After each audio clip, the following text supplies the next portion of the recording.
Buenos días hermanos, ¿cómo están?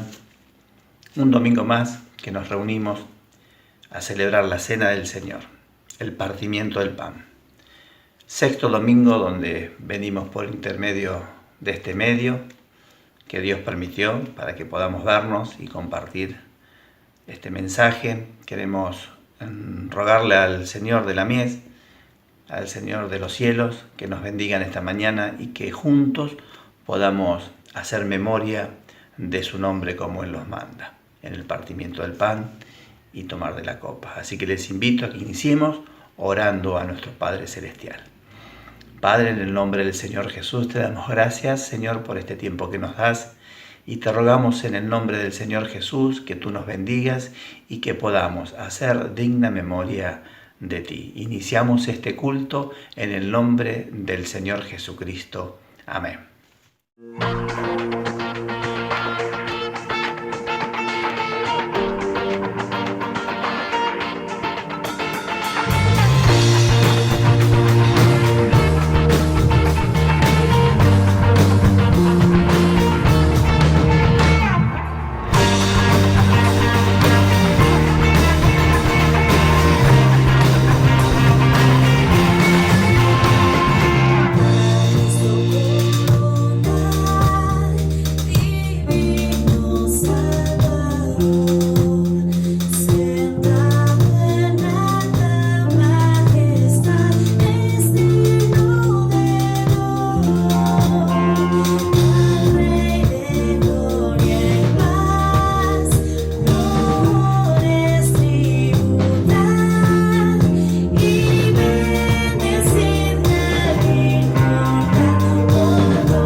Buenos días, queridos. Vamos a dar lectura en la palabra de Dios, en el profeta menor Sofonías, capítulo 3, versículo 17. Sofonías 3, 17. Y estando acá frente a estos símbolos, estando frente a la cruz, me lleva a este pasaje donde dice: Jehová está en medio de ti, poderoso, Él salvará, se gozará sobre ti con alegría, callará de amor, se regocijará sobre ti con cánticos. Qué precioso que es esto, saber que estamos en la presencia del Señor. Jehová está en medio de ti, el Señor está aquí en medio, poderoso. El Señor tiene todo el poder, es Dios. Pablo a los Efesios dice en el capítulo 6, fortaleceos en el Señor y en el poder de su fortaleza. Jehová está en medio de ti, poderoso, pero tenemos los símbolos acá. Y dice, Él salvará. Pero para salvar era necesario que diera su vida, se despojara de todo su poder, que lo contuviera. ¿Se acuerdan cuando el ángel le dijo a María que llamará su nombre Jesús, porque Él salvará a su pueblo? Y sigue diciendo Sofonías, se gozará sobre ti con alegría. El Señor Salvador se iba a gozar. Como dice allí el profeta en Isaías, verá linaje y se gozará, viéndote a vos. Como dice Hebreos 12, habiéndole sido propuesto gozo, sufrió la cruz. Ese gozo incomprensible para la mente humana. Ese gozo que emana de la cruz, porque te está viendo y me estaba viendo a mí. Y sigue diciendo Sofonías, callará de amor. Cuando nos ponemos a pensar el callar de amor, también me acuerdo de Isaías 53, 7, donde dice, angustiado él y afligido, no abrió su boca. Como cordero fue llevado al matadero y como oveja delante de sus trasquiladores. Enmudeció y no abrió su boca. Estaba profetizado lo que iba a sufrir el Señor Jesús, por lo que iba a pasar aquel que era todopoderoso. Dice en el Evangelio cuando nos muestra los momentos antes de la cruz. Dice en Mateo 26, 59 en adelante, y los principales sacerdotes y los ancianos y todo el concilio buscaban falso testimonio contra Jesús para entregarle a la muerte. Y no lo hallaron, aunque muchos testigos falsos se presentaban. Pero al fin vinieron 2 testigos falsos que dijeron, este dijo, puedo derribar el templo de Dios y en 3 días reedificarlo. Levantándose el sumo sacerdote le dijo, ¿no respondes nada? ¿Qué testifican estos contra ti? La respuesta de Jesús fue, mas Jesús callaba, dice el Evangelio. La respuesta de Jesús fue el silencio. Ay, qué precioso, hermano. Qué precioso, hermana. El Señor callando por amor. El Señor haciendo silencio por vos y por mí. Cuando pienso en esto y me acuerdo del apóstol Pedro, cuando dice allí en 1 de Pedro 2, dice, para esto y ahora nos señala a nosotros, Para esto fuisteis llamados, porque también Cristo padeció por nosotros, dejándonos ejemplo para que sigáis sus pisadas, el cual no hizo pecado, ni se halló engaño en su boca, quien cuando le maldecían no respondía con maldición, cuando padecía no amenazaba, sino encomendaba la causa al que juzga justamente, quien llevó él mismo nuestros pecados en su cuerpo sobre el madero, para que nosotros, estando muertos a los pecados, vivamos a la justicia, y por cuya herida fuisteis sanados. Gracias, Señor, porque callaste de amor. Gracias, Señor, porque me dejaste ejemplo. Gracias, Señor, porque aún teniendo todo el poder, sabiendo, por amor callaste. Y quiero compartirles una anécdota que encuentro en un libro que estamos leyendo esta semana. Dice así: un gran pianista estaba siendo entrevistado por una periodista novata. Y le dice la periodista: la gente está maravillada con la forma en que usted toca. Su estilo ha cautivado al público hasta el delirio y sin embargo usted toca las mismas partituras que otros pianistas. ¿Cómo lo logra? La pregunta pareció intrigar también al artista. Es cierto, balbuceó, toco las mismas notas, las toco en el mismo orden. Y de pronto su cara se iluminó como si hubiera vuelto a ver el amor de su vida. Pero los silencios, los silencios. La anécdota está extraída de un libro de Francisco Ignoville y me pareció pertinente para introducirnos en la reflexión de hoy sobre la importancia de los silencios. Un buen músico tiene esa capacidad para que los sonidos surjan, se oculten, se agazapen y aparezcan nuevamente. Esos silencios en el medio provocan una diferencia en el clima. En comparación con aquel músico que recarga y recarga empalagando el ambiente con un sinfín de notas ininterrumpidas, el silencio pareciera embellecer todo lo que viene después. Interesante concepto. ¿Se podrá aplicar a otros aspectos de la vida? Dice el hermano: a diario escucho una queja de mis pacientes a la que denominaré falta de ocurrencia. Se enojan con ellos mismos por haber fallado a la hora de responder a una pregunta indiscreta o a un agravio.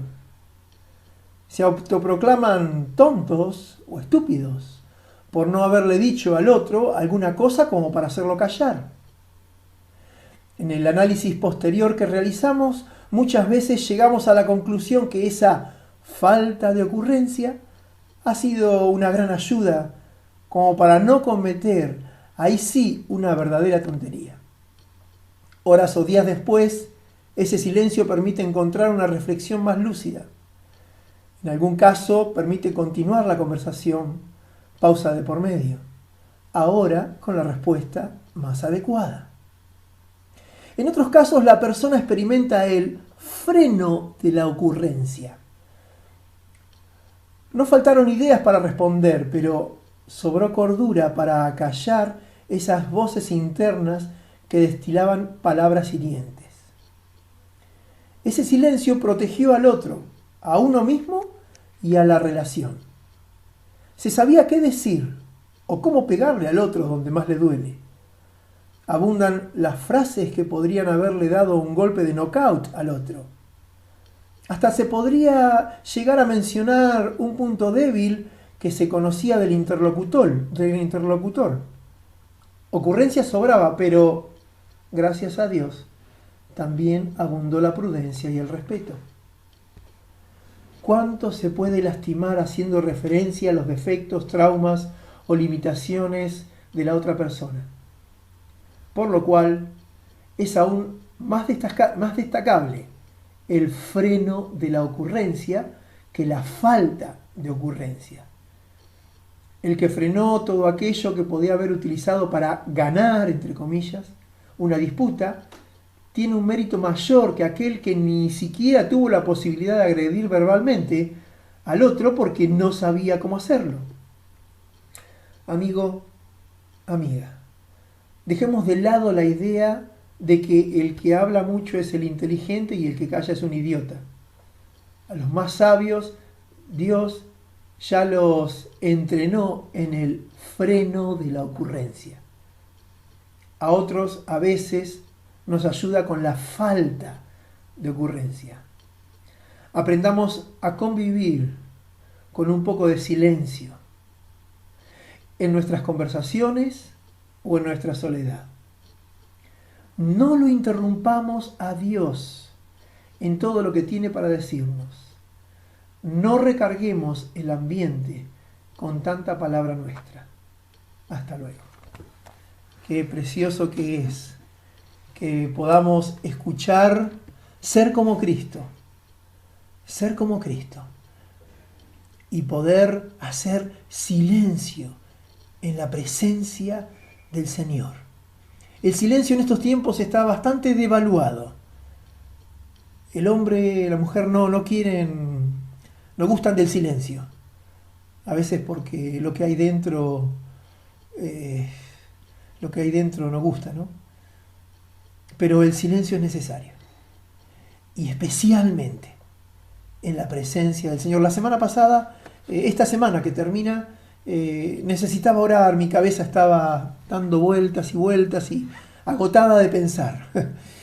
y me fui a mi habitación y me arrodillé y me quise poner a orar y no podía porque los pensamientos me turbaban. No había silencio en mis pensamientos. Dije, no, así no puedo. Y me levanté y me puse a escuchar a Dios y a leer la Biblia. Y eso me tranquilizó los pensamientos. Y esto me lleva al cielo.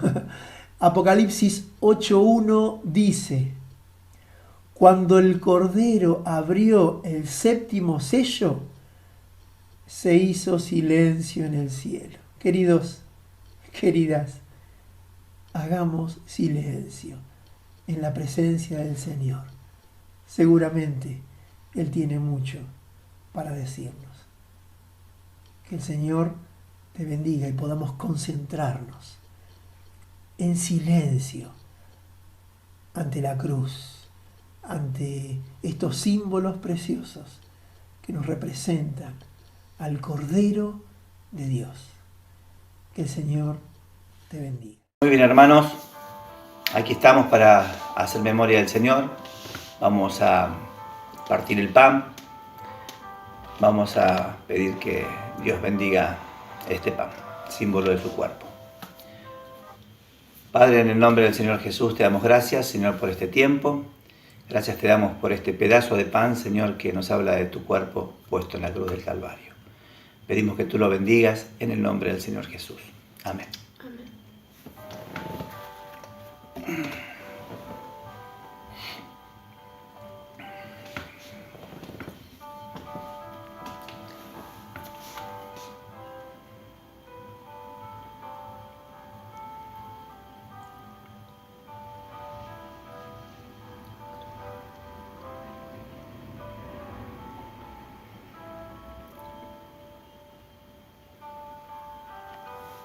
Muy bien, hermanos, después de haber compartido el pan, vamos a compartir ahora de la copa del vino, símbolo de su sangre preciosa derramada en la cruz por nosotros. Oramos.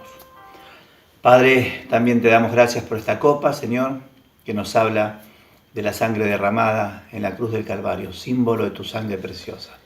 Por eso, Padre Santo, en esta hora te rogamos que tú la bendigas y podamos discernir de este acto. En el nombre del Señor Jesús. Amén. Amén.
Jesús es pan de vida eterna.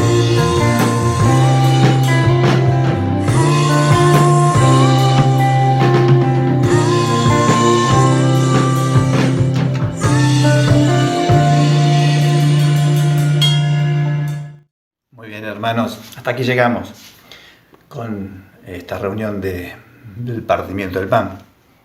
Después de haber escuchado A Favor Eterno, con sus canciones, su alabanza, haber escuchado la meditación de la palabra de Dios, también agradecerle por el partimiento del pan. Gracias por Él, gracias por el Señor Jesús, gracias porque dejó las glorias del cielo para venirnos a buscar a nosotros y hoy poder disfrutar de ser llamados hijos de Dios. Así que, hermanos, hasta aquí llegamos. Vamos a orar al Padre. Y antes quiero leer una porción bíblica cortita. Primera Tesalonicenses dice así: hermanos, orad por nosotros. Hermanos, orad por nosotros. Saluda a todos los hermanos con ósculo santo. La gracia de nuestro Señor Jesucristo sea con vosotros. Esta es la salutación final que le hace Pablo a los de Tesalónica y la hago propia. Hermanos, orad por nosotros y les mandamos un ósculo santo. Así que oro al Padre para despedirnos de la reunión.